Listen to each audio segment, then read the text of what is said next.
Hey Winnie September ni somni paruka Dimapur Biakina Kaushan Kohima Pastor Bial ina alo rel to angin zai shuai in training nei turin ke ni po Kohima changin kan han chukla ania Kohima chang hian mi pariat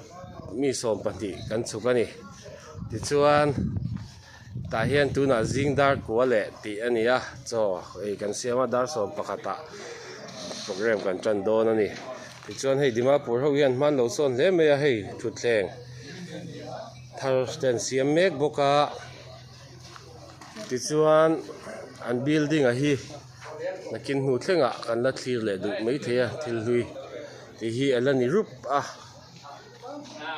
ti lama han kan pastor te Kapate and Tualu Pate, so Pumate Putana Teho and Nia. The Hian Putana motor le, Pastor Pa motor le, Puma Huma motor sola masona, Oma, so strong and color. Yan so calamania. Hey, Dimapur ho here, and Van de Copmea company in NHDLC and Timony. Jung Ho Suan, the Hian and compound he. Fencing and low das cut suck vic me and low tea suck vic me at the hian ma and son mea. This one and one near Patiama som nan donga. Hang so got in a kinazon and look at dawn on it. This one hey hair lampang he be a kin tung lampang he. Hey, chop you took train canita side drain lower side drain hilliana. Chung lai zong zong te chui ti hian fencing an lo ti sak to ve ka favor a meya tuna chuan compound nuam takin lian takin an nei tawa ya an kho ni ya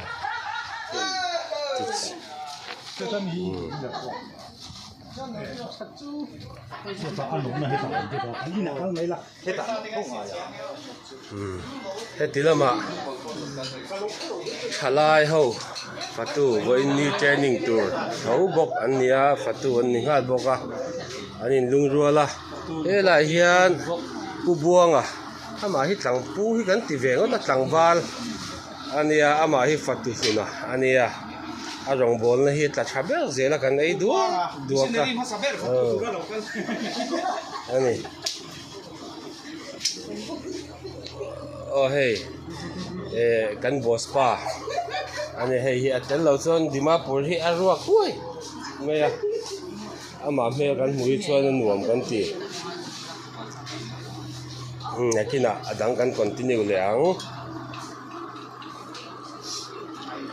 wa lum khop mai kai ma Pastor Bial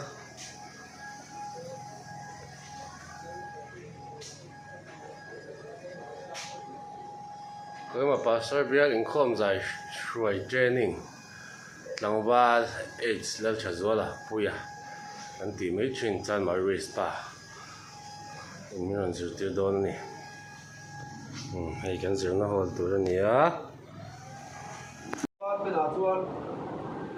music wing the worship wing and them kan ano ya asa worship wing kan ti ka tuanin hei in khom pathian biak chang in zirtir na te ko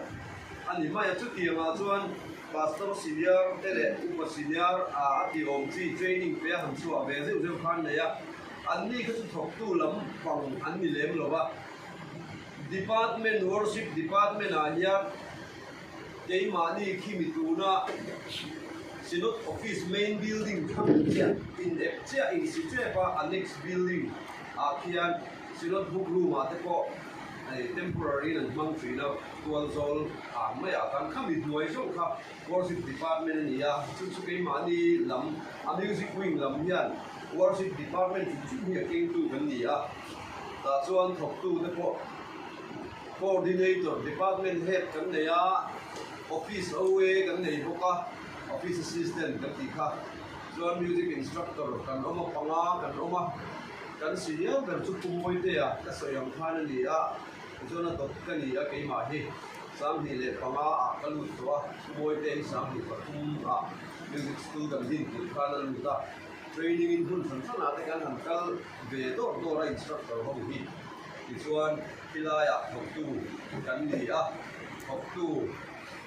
regular kan om na hi sang ni so pani velin ke hi ka oma pumoi pe a chu kan soi le ko san chu kan siat sa ni wangin kan soi ni ani ka sang ni so ma ye regular ni oma ti chuan kan na pe chu music zin pi ka ni maya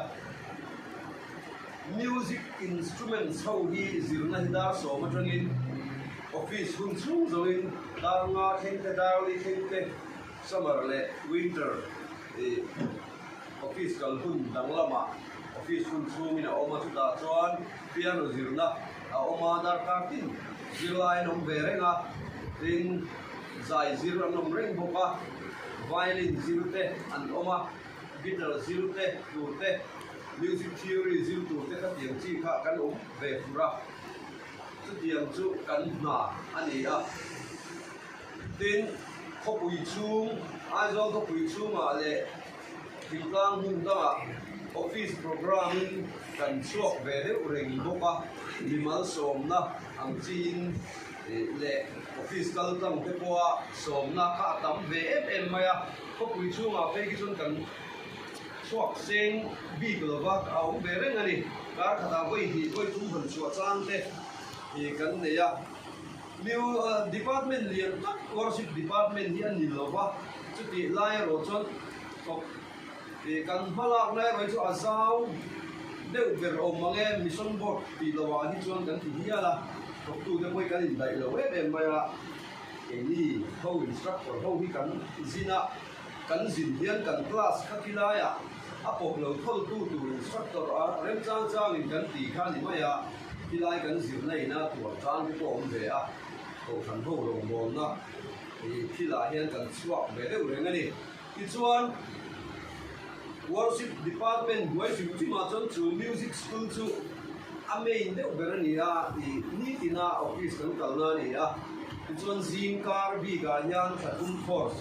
intermediate course and get to tonic sulfa staff rotation sanga sa kosum ko pa khatatanga zirtan kha ala ve chara mun dia tuna pe chuan sinot phom pui a rokna te mo wangin chimlama mission bela por headquarter a oma bongkon lama bongkon biak duaya bongkon biak duaya son tu lang road pen sira che son sinot bukrum chunga zirna kan nei boka zirlai te chu kan tam zo ma bongkon lama bongkon lam nai a kan i leo wang hian solama sang hi som hi pakhat a ban tram khan zin kala March April May June June July August ti se son te tuna hian September October November se son kan nei me ka chu mun nia akal renga zirlai tam tan chuak to a zirlai som li som nga thingin klasa tatum ko zirka atianin zirku ka ko tan ho abin la kerenga chu zikara di malak na kan nei bokani chu tu la hian malak na indian tak kan nei chu sinot khom puya alo lu angin kan Christian sa bukman lai hi revise ti akal ti kha alo omle ta ka bang khan revise ania ko a revise laya a editing laya khan ni tem te taila instructor training pati kan terchina kan senior chu moi te ale bi le ni dang kulal romo ya chu ku palam chuan kan sene mai te ya kulal romo ya pension do ni la sinot ni khom queen ari kular taka mala turin Christian na buwa mo tu bikin atia hin garin chu alo kal le a chor ve le a chu project angin Christian na buwa anei ta ni izol ke ni kan chu ve de frena tuna hian boy kan en non na ang chu kan zo do a chulaya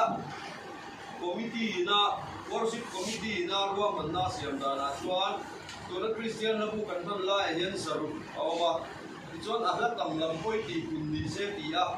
lazaruk sunga om tura ruwa manna komani a la som ni borvel kha han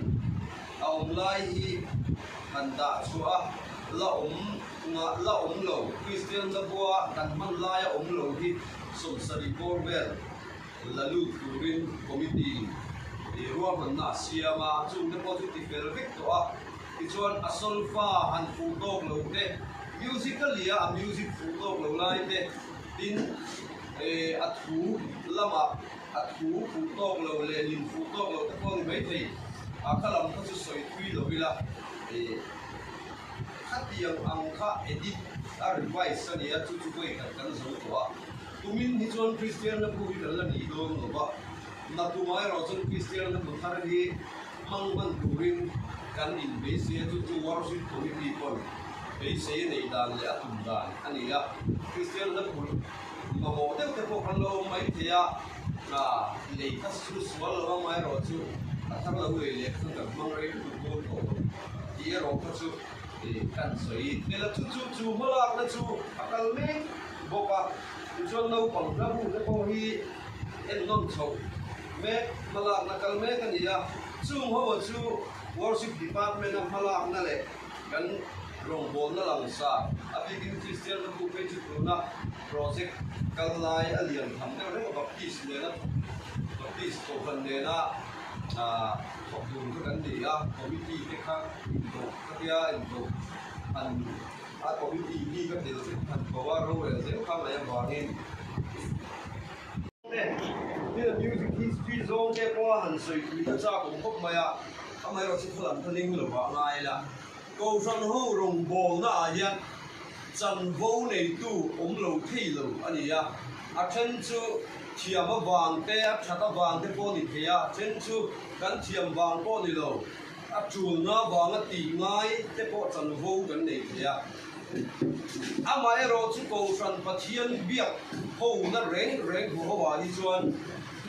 กันจันโวที่มิสิงตักเล่กันเทียมเล่กันเทน่าวางเล่นเทียนี่มิสิงโปเฮียนกันโรงบอลคุยแต่มิดไม่เวงเล่กูฟังคอมมิตี้มิดไม่เวงคนเล่กี่มานินกันตุ่มน่าวางคน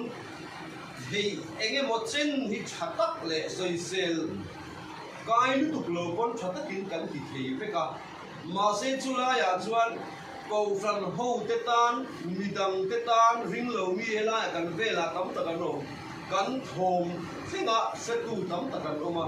จุ่มหูกันทมเตเสพาเลกี่มานี่กูฟังหูชุ่มพอกันจันวูนาฮีมีดังเตตันโลกนั่นตัวเลยตีซาเลยถ้าเราว่าโลกนั่นตัวจวนถ้าเราเที่ยงริมติลโลอันนี้จวนอโมยเลยอัชาอัตโตโดนะจุดเดียงอ่ะนี่เราว่าถ้าเราเลยดีตักสิตาจงใจนั่นเองนะกันไปจวนจันมิตรลินรูปวิดีโอถ้าเดียวในโลไม่ละกันจันวูกันในกันเล่นจุ่มที่จวนปัจจัยถ้าเราบินบินอมคุยอ่ะตีนุ่งตู้ถ้าเราเจียงริมเนนน่าอัดหัวกันตีคารินีละเชื่อมนั่นแหละที่น่าวางอินโฟช็อปอยู่ในใต้ละโฆษณาเห็นโรงบอลก็จันวูในโลตู้ที่กันต่ำโซกะอันในตู้ที่เคลมเตะเจ้าวันนี้สุดท้ายตัดจวนกูฟังในตู้เลยกูฟังนั่นลูเบอร์ละลิสุคริสตาโรวินานะเล่นตู้กันนี่นายรอจวนเทียมเบอร์ปนี่เราไม่ละชาลูเตอินสิตักปนี่ละอามากันรินฉันจงใจนั่นเองนะเทโต้ปกันดีจวนปัจเจียนชาราบินอมปุยงัดตินุมตุยกูฟังเขาว่าเฮตากันโถมเส้นผ่าเต้นละโลกนะอาเทนังตีค่ะริมิละที่จวนใจช่วยตุปุยโมเสียเตมิวสิกเล่กูฟังเขาลากฟังโลทุกทุกรุ่ยหุ่นไลค์ครอนิเคิลส์นัมเบอร์สกันตีทรงสวัสดิ์ตัวตำรุตุถ้าเราไม่เข้าสู่สันเดียหุ่นกันในตาลีเล่เต็มกันสวยมากูฟังรงบอลนั่นแหละมิวสิกฮีลากฟังเพลงกัลกกัดอันนี้อ่ะช่วงนี้ทุกรุ่ยหุ่นไลค์กันไงตัวคนเต็มพูละมิวสิเชียนตัวเต้เต็มพูละใจช่วยตัวเลยอามาละตัวก็จะขาบีรวดบีมีบีอันนี้อ่ะปัจจัยนี้อามาฟักตัวละมิวสิเชียนเต้ใจช่วยตัวเต้อามาฟักตัวละมีแต่อดูตุยของมันจู่เลยอามาฟักฮีอโลดาโอยโมเสียฮีท ทุกทารงโบนาทุกทารหุ่นมาคน Church history อะ music history อะอะไรล่ะวะ music history กันชื่อจวนกองทัพจังหวัดจันนี่กองทัพ history กันชื่อจวน music อะไร我们说啦就话因 music ในตู้ที่จุกันปะเทียนเลยเลยวันเสียมตู้ที่อันนี้ว่า因 music เล่าป่าอันนี้ว่า因อามาฟังให้ที่ไม่ตีจีนี่เราจู่เลยไบเบิลเองกินทัศน์ตัวพอจวนเล่าป่าจุฟักเราเสเล่าป่าจุฟักเราดีอ่ะกันเปย์เราล้ำเลยกันเทียมเราใจมีกันนี่เราซัลฟ้ากันเทียมเรานี่ปะเทียนเฮียนเอ็นนี่เราอามาฟักตูเฮียนกันเราเปลี่ยนช่วยเฮียนอามาฟักตูกันนี่ก็จู่เขาเวลมีสิ่งนี้กันตีตัวนี่ว่างี้อามาเอรอจูมาฟักตูเฮียนอโมยเตอันนัลเตอดิกเตจูปะเทียนคนดูเลยอามาเอรอจูบุลปุยเบรจูลัลปาอีปะเทียนจูอีถิ่นลุงส่งอีถิ่นชาราวส่งอีจับมาส่งตีเตปะเทียนกันฟักฮีชาราวนี่อาจิบายบุกตูเทียนตีตักเซตินจิบายกันบุกว่าใจช่วยตัวเตปนตีตักเซตินจงใจนั่นเองจันวูกันในน่ะอ่างบ้าเล่นช่วงเวทบนี่หรอถ้าเราคุยในอินจงใจนั่นเองกันดีจวนกองทัพเต้นมัลสมนะดีซาเลยถ้าเราว่ากันโดนโอ้ละเลยสิละเด็กอันใจเทียมเอ็มกันสโลมาเสปะเทียนเนี่ยนะมังอันนี้อันจงใจอันดินหุ่นทัดเชคบไว้ตอนนี้นะคันอันจงใจเพราะตาอันจงใจนัวอันฝักในทิลที่ที่นั่นเองสิเจ้าหัวสัฟต์เตหูค่ะอันเมลมาเบตูรินจากนั้นอันนี้เราอันเมลมาเตลงเนตูคันมิสิงห์จันนี่นั่นลมเวกอันเนดอนเราเปลี่ยนเสียลูกลูนัตูนบุญทิลที่ที่ตูเนน่ะอันคือลูตาอามาอันฝักง่างดเราอันจงใจมาซาอันจงใจมาซาอันมิสิงห์จังอันเทนส่งอารัลเวกอันลมเวกปะเทียนมาตินุงตู้เลยทิลที่ที่ตูเมลมาเนสักที่ตูอันเมลมาปะเทียนเนน่ะอันคือลูดมาสักพดที่จวนอันลูกลูนัวอันจงใจอันมิสิงห์ริลูอารัลไรนัวเองกิมติเทตูปะเทียนเนนะอันจงใจจวนอันเมลมาโมอาโฮอันเนนะจูมิวสิกเขาเลยลัลปาฟักินอันซายอันอาวรัวละอันเมลมาเตอันทีเบกอันมานี่เลยทัดเบกจู่ทิลดังนี่เราปะเทียนเฮียนมันรัวอังเอเมมาอามันรัวฮีอามาฟักอาวางเมลมาเบตฮีเนนะฮีอัตตามเอ็มไบเบิลกันสุดเสียงเราเขาเวลจันจีน่าพอฟักน้าบางะที่เราแค่นั้นทำสุดเสียงจู่ว่านั้นเกนี่ก็ฟันเทียนกันรัลขวมโซ่กับจุดท่าเราเทียนริมอันนี้ละว่ากันเทียมนั่นแหละกันฟินในมาโตมากันมาละไก่มานี่เทียมใน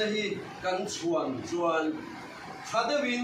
อาวันมวยอาวันเราคุยเอ็มที่อาโตฟังอ่ะทิลตีเทน่าในไงละว่าทิลตีเทน่าในตัวชวนจงใจ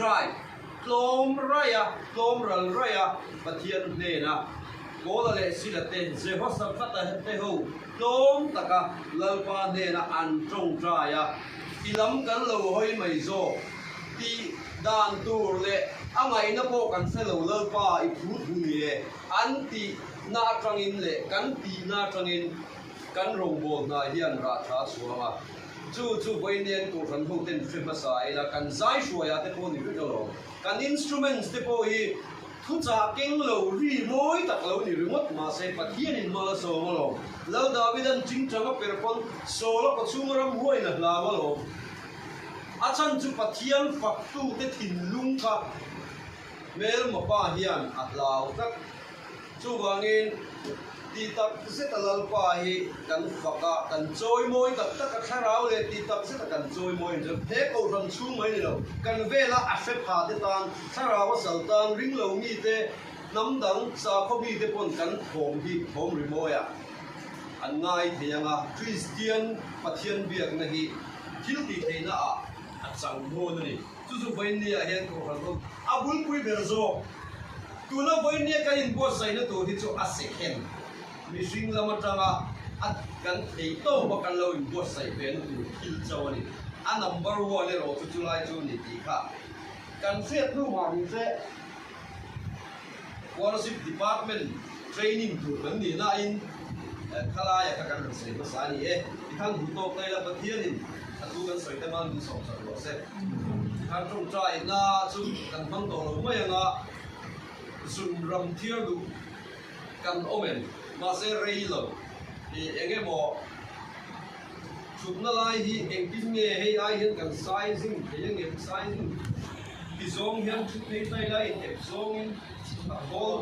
Paul dia kong em chu le ti koi helai jing ka u lo hian ti om kha ka du le ba chuan kan zai ba do na kan soi zel do na zai dan kum Christian la bu sol pa sam pa kan be de chiam